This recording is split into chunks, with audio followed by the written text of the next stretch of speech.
This is the new 2022 Range Rover, and it's the latest version of the most famous luxury SUV in the world. It's not often that a new Range Rover comes out. It's been a decade since the last one, but the new one is here, and today I'm going to take you on a thorough tour of it.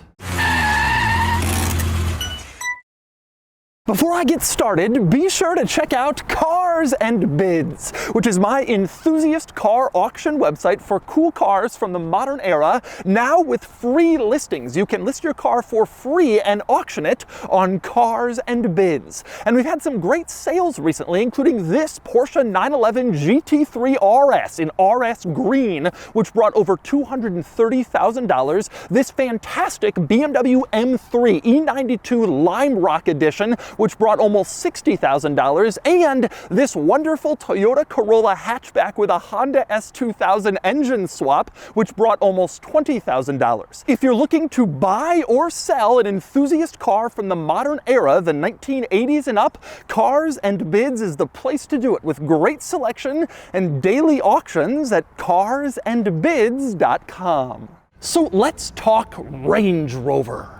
The original came out more than 50 years ago, and it's always been something of a luxury off-roader, but it's become especially luxury in recent years, adding new technology and features and equipment and a long wheelbase body style with some amazing amenities. The new Range Rover comes out for 2022, the first all-new model since 2013. And while it looks somewhat similar on the outside, it is completely redesigned, especially inside, which I'll show you. Now, pricing will start around $105,000, and two engines will be available from launch: a 400 horsepower six-cylinder or a 525 horsepower twin-turbo V8 with a plug-in hybrid on the way soon. And today, I'm going to show you around the new Range Rover. I won't be able to drive this one because it's a pre-production model and it's not drivable yet, but I can take you on a thorough tour and show you all the quirks and features of the new Range Rover before it goes on sale this spring. So let's get started.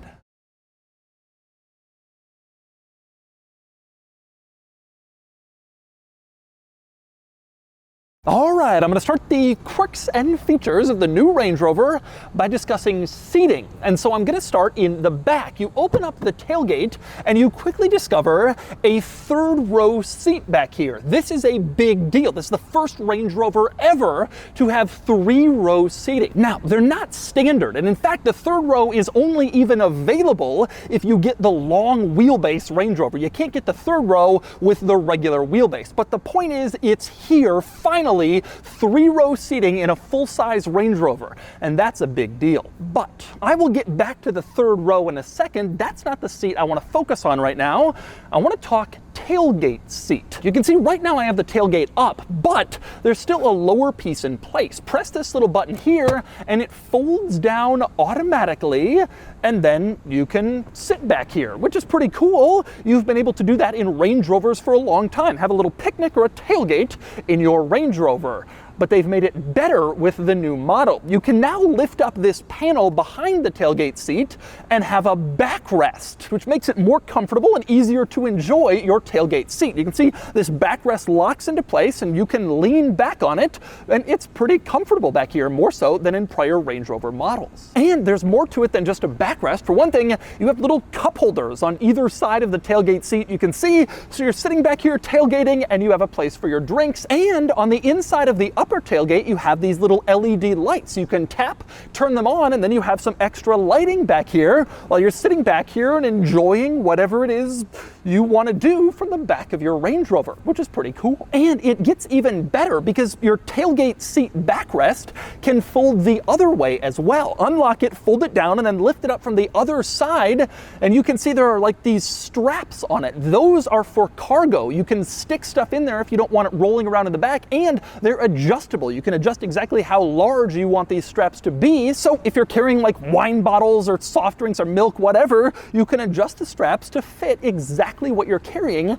and it won't roll around. And this panel with the straps can also be used as a cargo divider. You can see it sits up in the cargo area to keep whatever you have back here separate, which is pretty useful. Now, it's easier to see how that functions with the third row down, and fortunately, that is pretty easy to do because it's all power operated back here. You just press these little switches and the third row automatically goes down, retreats flat into the cargo area, and then you have a pretty big cargo space back here where you can throw stuff if you don't need to use the third row. And yes, you can see the cargo divider sticking up in the middle if you want it to keep your cargo separate. Now, power folding third row seats, not really all that special. A lot of luxury SUVs have that, but we are nowhere near done with the cool stuff you can do from the back of the Range Rover. For one, you can automatically fold down the second row of seats as well. These switches here above the third row switches, you press those and then the second row will automatically fold down. And more importantly,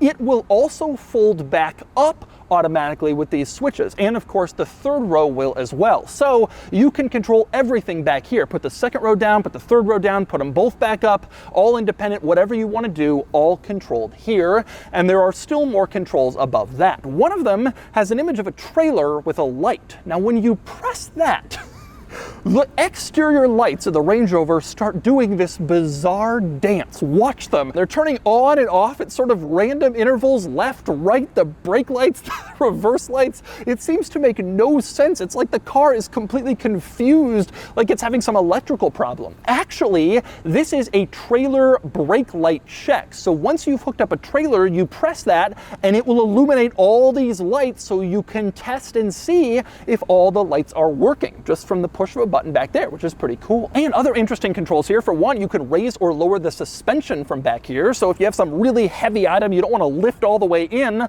drop the suspension and it makes it easier to get it inside. You also have a button here marked 4 with a seat and arrow pointing down. You press that and all 4 power seats will go down at once to give you an immediately flat load floor so you can put larger items in here pretty easily. But anyway, next up, since I'm talking seats, let's get into that new third row and look around. But before I do that, obviously I have to unlock the doors. Now right now they're locked, and you can tell because the door handles are flush against the body of the car, which looks cool. Like a lot of cars, when you unlock the door handles pop out. And Land Rover told me, this is completely true, Land Rover told me their door handle poppers have the strongest motor in the entire car industry.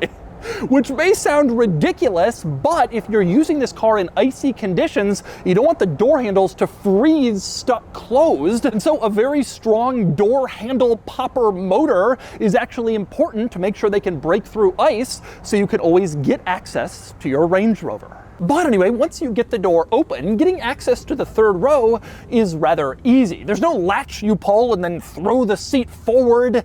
It's all more elegant than that. There's this little arrow button next to the seat. You press that and the seat automatically moves forward to clear a path so that you can get into the third row. All very luxurious and very electronic. No effort is required on your part at all. But the cool thing here is you can see the seat keeps its shape even when it goes forward. And that way, if you have a car seat or a seat base in there, you don't have to move that stuff out of the way and deal with some folding seat. It all just stays put. But anyway, now that the seat is forward, I can easily climb into the third row. It's a bit of a big step because of the ground clearance here, but once you get back here, well, here I am. Now I'm in the third row. Not huge back here, but certainly big enough. You could put an adult back here for a shorter drive, or obviously kids will be pretty happy in the back. Now, the cool thing back here is just the sheer amount of amenities, even in the third row. For one thing, you can see power ports, USB-C on either side in the third row. You also have cup holders back here, again, individual on either side in the third row. More useful, the third row has its own set of arrow buttons, again, on either side. Press that, And the second row will automatically fold forward once again, so you don't have to reach all the way up here. You got your own buttons in back to make it easier to get in and out of the third row. And the third row in this new Range Rover even has heated seats, heated third row seats, which is a surprise. It wasn't that long ago that heated second row seats were a big deal. Well, now they've moved it to the third row. That is luxury. And by the way, speaking of climate control with the heated seats, you do have individual climate vents back here for the third row too, one for each seat, which also helps to add to the comfort of the third row passengers. But anyway, next up we move back outside the new Range Rover. And before I close the door, I want to put the second row seat back in its spot. So I just press the other arrow button and you can see the seat automatically retreats back to where it normally lives in the second row, which is pretty good and pretty luxurious. But anyway, you close the door.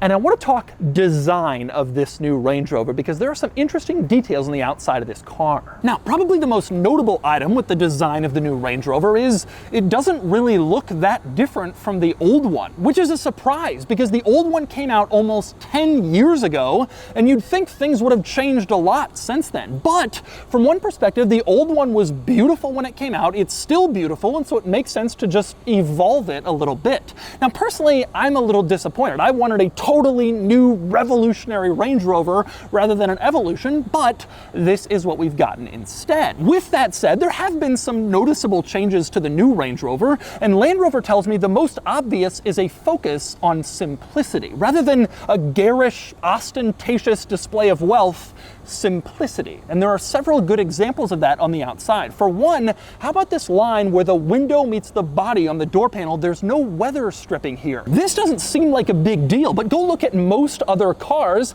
They have weather stripping here, and it certainly isn't as attractive. Removing it, again, it's all about simplicity, minimalism in the new Range Rover. That's also true if you look at badging. This is the top of the line autobiography long wheelbase model, but you wouldn't know that from looking at badges on this car. You have autobiography in only one place, right here at the base of the front door. That's it. It doesn't say autobiography in back to brag about the trim level. Very subtle on the side. And it only says long wheelbase in one place. This little black L badge on the back door and the window, that's it. A subtle hint that you have the long wheelbase version. Again, not mentioned in back, not thrown in your face, all about simplicity and subtlety with the new Range Rover. And then there's the back.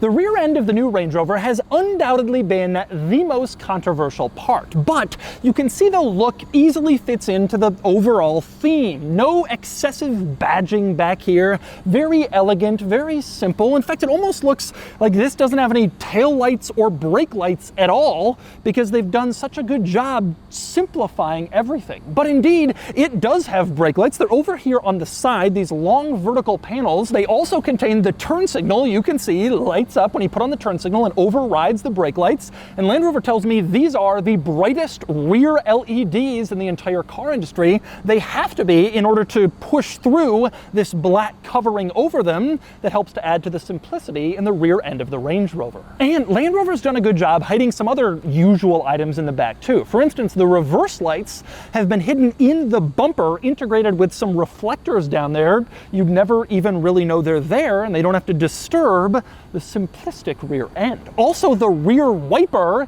is not really visible from behind the car. This is an old Range Rover trick. It's hidden here underneath the spoiler, but when it's off, you can't tell it's there at all, and it helps clean up the rear end. Again, a focus on simplicity. And finally, since we're talking design and style, a few other items on the outside of the car. One is the wheels. The new Range Rover comes standard with 21-inch wheels. These are 23-inch wheels, the largest wheels ever fitted to a Range Rover. 23s. Wheels have gotten absolutely huge. Another interesting item on the side, you can see this silver piece back here at the end of this line down the side of the car.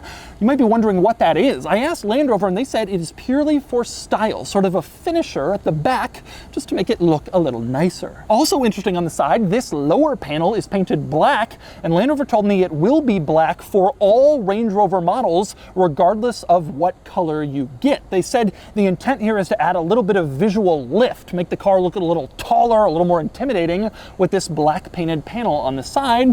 Kind of interesting. Also, one other item on the outside, the shark fins, plural because there's two of them, two rear shark fins. Apparently one is no longer enough in today's world of all sorts of features and equipment inside. And next up we climb inside. I'm going to start with the second row, which I must say is very nice. Very roomy, even with the third row now installed in these vehicles. You still have a ton of space back here to sit back, relax, lie down in the beautiful Range Rover. Now, a few interesting items back here. For one, the seat control. You can see it's on the door in the shape of a seat. A lot of cars have that. The cool part is the memory buttons are integrated into the seat control itself. You can see memory 1, 2, 3 actually on the seat control, and there's an example of that simplicity once again. You don't have to have extra memory buttons, you just integrate them into buttons that are already there. Now, speaking of controls on the door panel, you can see there are quite a few in here, including a window switch, although this isn't just any window switch. Right above the switch, there's a button that allows you to choose which window your switch is controlling, and you can control both of them at once. So you can highlight both windows in this button and then press your switch and roll down both rear windows at once, or roll them both back up at once, which is pretty cool to be able to do that with the push of one button. Now, the rear window switch also controls the rear sunshade. You can pull up on the switch and then the sunshade will go up, which will keep the sun away. You have other buttons in here that have other functions. One is another sunshade that will close or open the overhead sunshade over the panoramic sunroof if you want to keep the sun out or let it in. You also have controls here for your reading lights, which is relatively useful right next to your hand. Next up, a few other interesting things back here. For one, you have lighted seatbelt buckles. It's hard to see them in the day, but very useful at night. You open the door and the buckles are lighted to make it easier to see where you have to stick your seatbelt, so you're not just rooting around there trying to find it. You also have rear seat climate controls back here, which of course are very nice, very useful right here in the middle, and they have a clever function. These little wheels you turn to adjust your climate control temperature. If you push them in, they change and let you turn on the heated or cooled seats back here, which is pretty neat. Push them again and you can go back to adjusting your climate control temperature. Again, all about simplicity. No extra button for heated seats. It's just integrated into these wheels you already have. And next up, the Range Rover. Even though it's a luxury car and an off-roader, it is also a large, practical family vehicle, and so it has an enormous number of charge ports. You can see a few back here under the rear seat climate controls. There's several different charge ports to choose from, but that's not all. You drop the center armrest, you open up this compartment, and there's even more charge ports back here. You'll never be without ports to charge your devices. Now, in this compartment, you can also see HDMI ports where you can plug in stuff that you can use to then watch on your screens. You can see large screens mounted on the backs of the front seats for the rear passengers. When you don't have anything plugged into the port, they don't really do much. They can show you navigation and you can control some settings, but there's not that much to them unless you plug in your HDMI, which is a little bit of a disappointment. Some modern cars have built-in apps in these rear screens. You can watch all sorts of stuff, but not the new Range Rover. And next up, we move up front in the new Range Rover. And the first thing you notice when you climb in here is it is beautiful. Absolutely gorgeous everything in here. You got aluminum, gorgeous trim everywhere, wood on the door panels, nice design. Everything looks great, feels great, and is great up here. And of course, there's leather everywhere, although there doesn't have to be. Land Rover is offering the new Range Rover with a non-leather interior option for people who want to go vegan with their car. You can have a more renewable energy focused, non-leather, non-animal interior, which is a pretty cool idea. Now, probably my very favorite material up here is this wood in the center console, this unfinished wood, beautiful to look at, nice to touch, and you can see it's inlaid with these little metal lines, which is a gorgeous design, starts up front and carries through to the center of this wood trim in the center console. A very, very beautiful look up here. Also a nice luxury touch in this interior, the headrests, they move to contour perfectly to your head, like you might find at an airplane, which is nice. And they have built-in speakers, which Land Rover tells me are designed to cancel out ambient noise. So as quiet and luxurious as this car is, there's speakers next to your ears that make it even quieter quieter by canceling out the sounds of the world. But anyway, next up, moving back to the center, this is where your start-stop button is to turn on or off the new Range Rover, and it's also where your volume button is to adjust the stereo, and you have one more interesting dial here. You push this little circle, it pops out, and then you can twist it to adjust your drive modes. You can select like which terrain you're on, and you can see the different modes selecting in the center screen based on your turning the dial. And when you're done off-roading, just push it right back in and it goes back into automatic mode where it'll detect which terrain you're on and you don't have to select it manually. But let's go back to that center screen for a second. This is a larger screen than what you had in the prior Range Rover, and as a result, everything's just bigger and a little bit easier to use and more intuitive, except it doesn't accept touch inputs anymore. It now requires a full push. It's like a haptic feedback thing where it has to kind of vibrate when you tap it so you know you've tapped it, which is a little disappointing because you got to push down harder on everything in order to make it work, which frankly I don't really like. You can adjust the haptic sensitivity so you don't have to push down that hard, but still no touchscreen functionality here, which is kind of a disappointment. However, there are some rather cool things you can do in this center screen, including turn on the heated seats for the entire interior. You can even turn on your third row heated seats on this front screen, which is interesting. And speaking of seats, you can also use this screen to fold down all of your rear seats.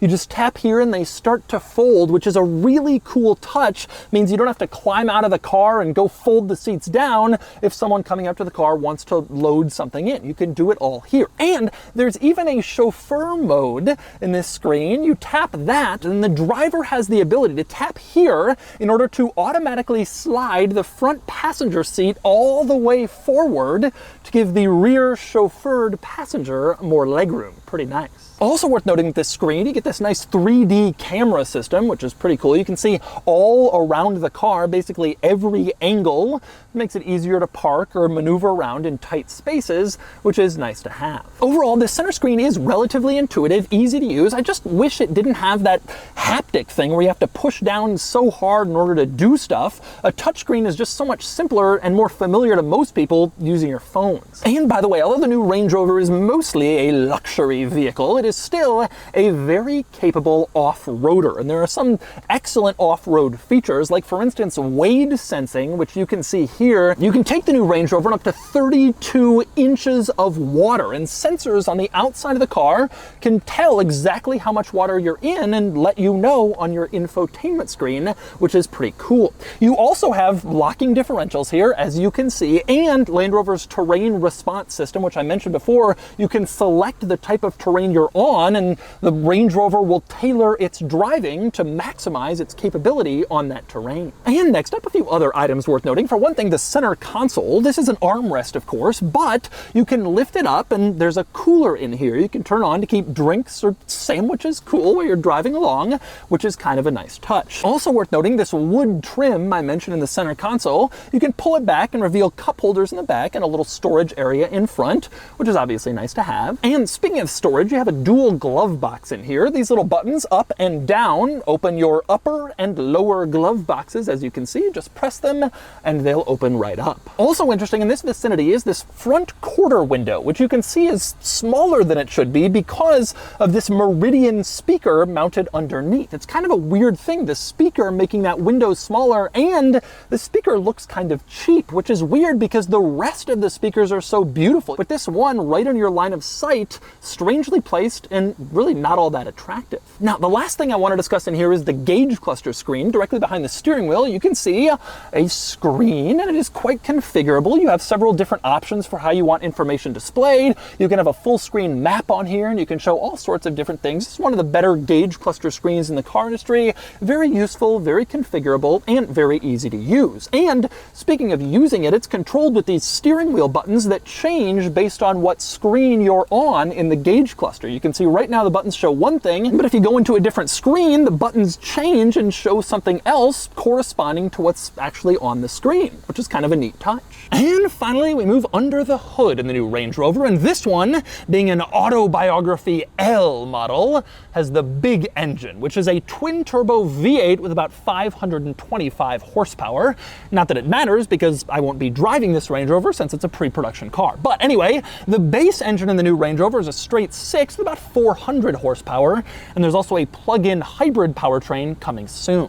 Now, since I'm around front, might as well mention the front-end styling also looks fairly similar to the outgoing model, although you do have a new grille up here, and you can see a pretty simple look, just like what you have in the rest of the new Range Rover. And so that's the new Range Rover. The Range Rover is an icon, an amazing ultra-luxury SUV with some fantastic amenities and capabilities, and the new one looks like a hit. I can't wait to drive the new Range Rover before it reaches dealers sometime this spring.